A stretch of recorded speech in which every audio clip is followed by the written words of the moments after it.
G'day, good morning, good afternoon, evening, wherever you are. Day number 8. We're here already. Second week. I've already done a week, which is fantastic. 3 more to go. If you're new to this playlist and what I'm doing here, welcome. So I'm putting together 30 days straight. It's like a series I'm putting together. So turning up every day to serve you and give you more composition tips. This is all out of my brand new course, the Stronger Photo Composition 4-Step System. I'm going to go in and show you behind the scenes with that shortly because, the first day of the second week, I think it's plug day. It's an opportunity to show you where this is all coming from and how, if you find composition a bit of a struggle or you want to get a bit more advanced with your composition, I've got everything covered with more than 100 techniques and tips in there. So I'll do that shortly. Recap. Let's do a recap. So already we've covered, I've got my list here. Straighten the photo using capture and editing, visual anchor and emphasis. We talked about the rule of thirds and a couple of variations of that. Left to right, space, camera height. What else have I got here? Oh, I've missed one. Vignette as well. We covered vignette. That was only 2 days ago. How did I forget? So today is leading lines. We're going to talk about that. So leading lines, we're going to talk about a couple of different things in leading lines. We're going to talk about, not going to cover all of them because I think I can split it up. So we're going to talk about expressive leading lines. So S curve, Z curve. But I'm going to throw in an extra one, implied line of sight, and I'm going to show you and explain to you how that works and why that's so powerful for us. All right, we're gonna have a look behind the scenes. I'm excited. I've just finished this. It's live now. This course. It's taken me 3 months to put it together, and the last nearly 3 weeks has been, solid 40 hours a week plus putting it together. So it's been a big, massive project. Now I need to get it out there and help people with it. So what I'll do is I'll bring it up here. All right, okay, I've got it up. Let me just fix this. Not completely prepared this morning. Everything's moved around a little bit because I've had a couple of podcast guests this week, which has been fantastic. 2 of my favorite photography educators. So Greg McMillan from the iPhoneography podcast and Shane Mostyn from Shane Mostyn Mobile Photography, his YouTube channel. And it's just been an absolute blast. All my slides and transitions and everything all mucked up. All right, so this is what it looks like inside once you've registered. I'll show you the sales page later. But once you're inside, this is what it looks like. I'm really excited about this because earlier this year I moved my complete content management system and my learner management system all onto a brand new platform, and it's awesome. Like the experience for you as a learner now, it's just so easy. You've got these tabs here. You can skip straight to each of the steps. I've got a video there in each of the steps. So here I've got to explain to you how you can experience this whole, because it sounds overwhelming, doesn't it? Over 100 techniques and tips in the one course. It's like, come on, Mike, you already struggled with course completion rates like everyone else, and now you're throwing 100 and plus things at people. You're not going to be able to take it all in, and I totally get that. I would not finish this course, to be completely honest, because I don't have the time to do that. So I've put together this quick win learning path, if you like, and it's there deliberately designed so that you can just skim through the best bits. Not so much the best bits, it's all good. The most transformational bits. So it's like that 80-20 rule. 20% of the effort, so doing 20% of this course will give you 80% of the results. That's the best way of describing it. So I'll tell you how to fast track and do that, and then I'll show you the 3 main outcomes. I'll just go through it. I won't do the sales page. I'll do that another day. I'll go a bit more deeper in here because I think this is really cool. All right. The 3 main outcomes. Intuitively select. I want you to intuitively select compositional techniques and tools at the time of capture and that sort of thing. I don't want you to be carrying my ebook around with you, because this comes with an ebook. I don't want you to be carrying that around with you going, okay, tick, tick, tick, and being a slave to composition. That's not what it's about. It's about you learning these things, and then when you get there, it's just a 4-step system, just like a pre-photo checklist, if you like. Just bang, bang, bang, set up the camera, set my position. Number 2, position the main subject, the main emphasis, the main visual anchor. 3, look at the background, position other elements, remove stuff, look at how it all interacts with each other. And step number 4 you can do later, and that's the editing. That's where you can go in there and add your vignette and sharpen and increase contrast locally in different areas, and that's super cool. Can't wait for you to get into that one. So that's the first outcome. Is I want you to just quickly and intuitively apply these things, and never again feel like you go into a scene and go, I don't know what to capture. I don't know how to make this look good. My photos look like snapshots. This is the biggest step, is the composition. All right. Number 2 outcome is this is step number 4. I want you to be able to edit photos to enhance the viewer experience by thinking about visual literacy and understanding how people read your images.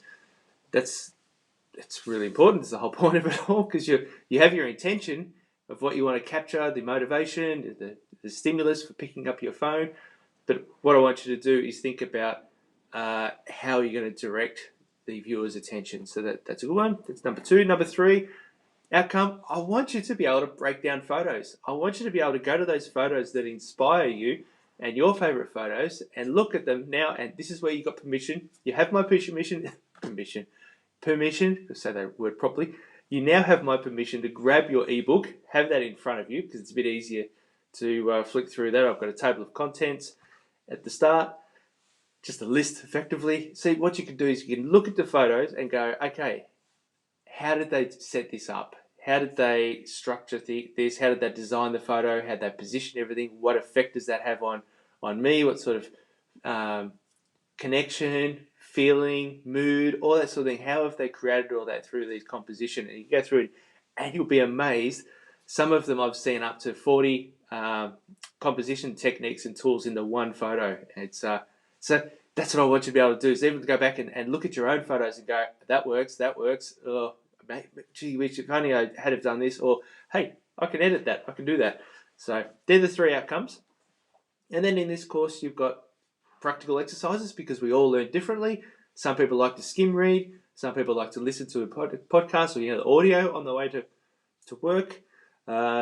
So others like to get out there and actually implement it and practice it straight away. So I've got these 3 practical activities. One is to photograph something 9 different ways. Okay, so that's taking in step number 1 and 2. 1, 2, actually all 3. Well, steps 1, 2, 3 is for that one, and there's a couple of examples there that I've captured. Activity number 2 is taking this same photo, and I'm going to show you this. We're going to use this photo, using this same photo and trying to edit it 4 different ways. So crop it 4 different ways, and you can see here, you change it to black and white, change the visual anchor where the eye goes to first, the fixation point, and change the perspective, all that sort of thing. So the same photo, I want you to create 4 photos that direct the viewer's attention differently. And then activity number 3 is to actually practically go and grab a photo and look at it and go, okay, how many, I've got to update that photo. The cover looks different now in the ebook. How many different compositional techniques are in there? So I actually want you to go and do it, not just the theory of it. There we go. So that's how you take advantage of this whole course in less than an hour, which is pretty cool. Because that's one of the objections that I have with courses is I don't have time, and so that's why I went and spent 2 years. Get this, 2 years studying, and I studied instructional design and assessment, and it was brilliant. I mean, now I know how to go and put together an accredited course, get it approved with a registered training organisation. You can have a career in that. But online, delivering education online, we're not interested in sitting down, 2 hours a day for however long to learn something. We just want that transformation as quickly as possible. That said, I've got 4 hours of video in this. You don't need to watch it all. That's why I have a system. I have a 4-step system. I've simplified it, and you've heard the concept now. You've heard me going on about it each day, and you will for another 21 days. So it's just this quick, simple system, and it's amazing. I really, if you if you are a member of a photography club or you're in Facebook groups or whatever, reach out to admin. Let other people know about what I'm doing each day here. That would be brilliant, be fantastic, because that helps me help more people. Be fantastic if you got value out of this and you want to take it to the next level. If you can't afford it, that's fine. That's absolutely fine. I totally understand. Then these YouTube videos that I'm putting together each day will give you enough information to really get you thinking about this and becoming more creative. And that's one of the things I struggled with, is that I'll get to leading lines in a minute. I've nearly finished my ramble. It's one of the things I struggled with, going from being a very technical photographer for more than 20 years before I became a mobile purist, is that I didn't get creativity. I didn't think I was creative. My dad and my sister can both play guitar. I can't draw a stick figure to save my life. So it was something that I struggled with, and heading out to take photos with my mate Kyle from 20 West Photography. Look him up. He's an amazing professional landscape photographer. Sat down with him and had a coffee afterwards, and I just explained to him why I was struggling so much and frustrated with my photography, because I said I've got all this amazing gear, and my photos just look like snapshots. They don't look amazing like yours. And he explained to me that his creativity came from understanding the principles of photography, so composition, and he broke it down and explained to me that you have to come to the photo from the perspective of the viewer, and he talked about visual literacy, and my mind was blown, because I'd never heard of that sort of thing before. I know you probably have. That's why you're here. That's why you found the YouTube channel. But I'd never heard of it, and I because everything I did had very strict parameters, what I had to photograph, and I was there to get excruciating detail of recording what was there, and so it was very different. This was all brand new, so I geeked out, and then became like, that's why I warn you about becoming a slave to the compositional techniques. I did that. It was paralyzing. I would be, got to do rule of thirds, got to do this, got to do that, and then I'll have the perfect photo. And it's not about that at all. It's about just, making it balanced, aesthetically pleasing, or have that visual tension. It doesn't matter. It's there's no right and wrong with anything in photography, which is one of the things I love about it, especially from a teacher's point of view, because I could teach something and then 5 minutes later I can teach the opposite thing. But that's what it's all about. All right, I think I've rambled enough. Let's get onto the photo, and then I will talk about the photo. All right, let me just fix this again. Change that to the photo. Done. There we go. Okay, so this is the photo you just saw in the system there. Excuse me. All right. I'll just bring up the channel here. See if there's any chat going on. Like always, guys, if you see the replay and you find this valuable, let me know in the comments. Or if there's a compositional technique that you are that you want me to cover, no doubt I've covered it, and I can bring it forward in the list and bring that to you sooner. All right. Okay. Beautiful. We are live. I forgot to check that it was actually live and working. Alrighty. Okay. Leading lines. What are they? They are existing lines within the photo, or implied lines, which I'll cover shortly, in the photo that help direct the viewer's attention moving from one section of the photo to another. We've kind of touched on this a little bit when we were talking about left to right. So just to recap briefly, left to right is where you position something on the left side of the frame.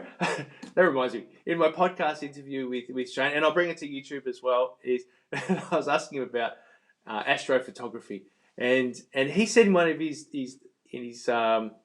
videos recently, he talked about moonrise, and I said, mate, can you explain to us what moonrise is? And he said, well, it's just like the sun that rises. except it's the moon. Oh no, that was the stupidest question I could have ever asked. But left to right means going from left to right. So, and that works for people who read text from left to right. Now, as I touched on, that doesn't always work that way. Some people read from right to left. Some people read from down to up, and blah blah blah. So, with this, lost my traction there. So leading lines. So that's what we're doing. We're moving. We're transitioning from a fixation point, a point where we have some a focal point that has dominance or emphasis, has grabbed our attention. The fovea in the back of our eyes gone bing, and we've picked up on that.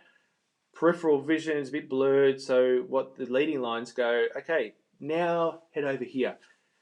And it's so cool. It's so cool when you can actually manipulate, and I always say in a good way, good manipulation, and you direct them through the photo. And a photo like this, you straight away, because the double lines, it's nice and wide, it has the converging point, it heads in. There's no mistaking where I want you to look. Like, I've made it so obvious in this. I've got the edge of the road, we've got the top of the hill, everything goes boom, look here. And then at the end of it, one of the things that works really well when you have something like this is having a reward at the end of the leading lines. Now, a Gestalt design theory is continuity, and continuity is where you have leading lines or something that heads somewhere and then disappears and there's nothing there. But our brain makes that connection, goes, oh, I know what's on the other. That bridge is going to continue over that water and then it's going to go down again. And so your mind fills in the blanks. So you don't always have to have something at the end of it, but if you do have a visual anchor at the end, then it just makes it rewarding. I can't think of a better word. It just makes it, you get there and go, oh, that's why I've gone here. That's what I've done.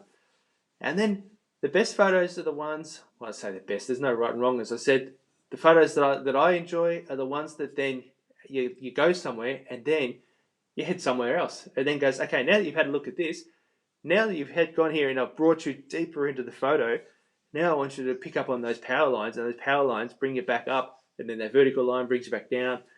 The trees, follow the tree line. I've got a bright spot up in the top left there. I could have got rid of that. Aesthetically, it would have looked better if I got rid of that bright spot. But because I've got so much going to that sunrise at the or sunset at the end there, it kind of becomes a static point, doesn't it? Because I've led you there, and you go, oh, yeah, cool. Oh, that's nice. Next photo. And we want to stop the scroll. We want to stop people moving on to the next photo. We want to engage them in our photos. So that's why I've left that bright spot there, even though I say, I think I haven't done cropping yet, but cropping is where you go around and you do border patrol. You go around the edges and go, oh, bright spot, crop it in a little bit, or heal that, clone it, get rid of it. So, yeah, that's why that's there. So this is actually an S curve, because we're going across, back, and through. A Z curve is basically just a Z shape, so it's a bit sharper. Yeah. So I saw a photo of that recently. Will in our community posted some steps that very sharply went across, then back again, and then had open negative space around it. So it was a nice contrast of the sharp edges, the really sharp Z shape, and then just soft openness and nothing. It's a really nice juxtaposition. All right. As I'm doing all through this series, I talk about leading lines, but I've now talked about juxtaposition, continuity. I've thrown in emphasis, dominance. I've thrown in all these sorts of things. And that's what I aim to do this in this series, is just keep over delivering. I want to give you as much as I can. All right, so that's that one. Next one, I'll just check my notes here in the course, make sure that I've covered everything there. I'm pretty sure I have. Where is it? Here we go.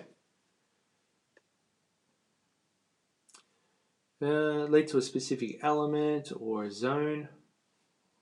Leading lines can be actual lines, such as edges of structures or objects. So here, the leading lines is the road, but then on the right-hand side of the frame, you can see those power lines are a leading line. The top of the hill is a leading line. Yep, so these are all existing in the photo, all these lines. If you take cityscapes and you have that distance to camera distortion, then things that are further away get smaller and smaller, so that the top of the buildings will end up tapering, and that can look really nice as well. And then leading lines. This is what I love about this system I've put together, where I encourage you to stack your compositional techniques. I probably don't use that term enough. Composition stacking. That's where you apply different ones. So leading lines, and then have something interrupting it, like a different focal point interrupting it, and then continue again, so that you've kind of, by doing that, going through, if you can imagine, it's like music. And this is another design theory, is rhythm and pace in photos, which is a strange concept, I know. But if you can imagine a leading line leading you through and go, oh, there's something, leading along, oh, there's something, leading along, and they're all evenly spaced, then you're reading that in the same pace. But and this works really well in panoramic photos, if you have a leading line, and for nothing there's a while, you have all this negative space, there's nothing, and then all of a sudden, oh, boom, there's something, oh, boom, boom, and then negative space again, and you've got nothing again. It changes the whole pace. So, yeah, leading lines are really, really cool. When I designed this system, leading lines was also called regulating lines in garden design, because I went and had a look at all different fields outside of photography to try and bring as much as I could to what was relevant. And it's called a regulating line in garden design, because the regulating line, they have one. There's no fixed rules, just like photography. This is one concept that they have, and it's one of the most popular ones, is they have a regulating line. So a line that leads you through all the formal kind of structure of the garden, the separation of different zones in the garden. And so, yeah, it's called a regulating line. All right, I've covered those ones already. I've covered that. Yep, cool. All right, we'll cover that another day, all that stuff. Okay, implied line of sight. Let's just bring it to me. There we go. Just double check before I open it. Oh, and I'm in the way. I'll get me out of the way. There we go. Implied line of sight. This one's really cool. Now, here we have a photographer on the left, and we know where he's looking. He, she, can't quite tell. I think, these are he. You know where they're looking. They're looking straight across at those boats there on the right side. And talk about that composition stacking. We've got the rule of thirds happening there. We've got negative space. We've got lots of different things covering here, left to right, that we've already covered. This is just a clean, simple photo. Leading lines, the boats are pointing back towards him, so it's not always just having lines. It's about the positioning of things. So I've just published an article, 40 tips on car photography, and it's one of the things I talk about is directing the wheels to point to something. So that's an implied line of sight. So if you can imagine, and you've no doubt experienced this, driving along, you pull up the lights, and you see a group of pedestrians at the lights, and they're all looking up. And it's not going to work in this scenario. I'm looking at the top of the screen. But they're looking somewhere. And you fight the urge. You go, no, I'm not. Okay, what are they looking at? And you can't help it, especially with people, because where have I talked about this? No, I don't think I have. But when studies have been done with goggles and heat maps to demonstrate where we look in photos and what grabs our attention and the sequence of eye movements and that sort of thing. And the things that they discover that attract our attention are high contrast, colour, movement, not really relevant, although you can have suggestive movement inside photos. And faces was a big one. So faces, so we recognise people. We instantly go people, and it's probably a primitive thing where we go, is that a threat, friend? And we pick up on it and we notice it. So a photo like this where you have a person and an implied line of sight, or that scenario where people are all looking up, it drags our attention, and we need to know what they're looking at. Do they know something we should know, type thing. It's really cool. Should have studied psychology. I find it all fascinating. I really do. Alrighty, so implied line of sight. So bring up that photo again. So It can be a person. It can be an implied line of sight. It can also, like I said there, the direction and positioning of different focal points. So if they're pointing towards something, then that can be an implied line of sight without actually a line. So we talked about having existing lines, but you don't always have to have existing lines. You can have, suggestive lines. Maybe I should call it a suggestive line, but no, implied line of sight. That's what it's commonly known as. Just looking at my notes here. Yeah, no, that's all cool. All right, and I think I've got one more here. Yep, I do. Here we go. I'm going to share this one quickly. So this is with my daughter. We went and helped out an organisation wrapping presents last year for Christmas, and I bent down to grab something off the floor. I can't remember. It doesn't matter. And then I was at desk height, and when I looked up at my door, I could see all these lines, and it's like, oh, there's a photo opportunity, because I'm one of those annoying people that does that.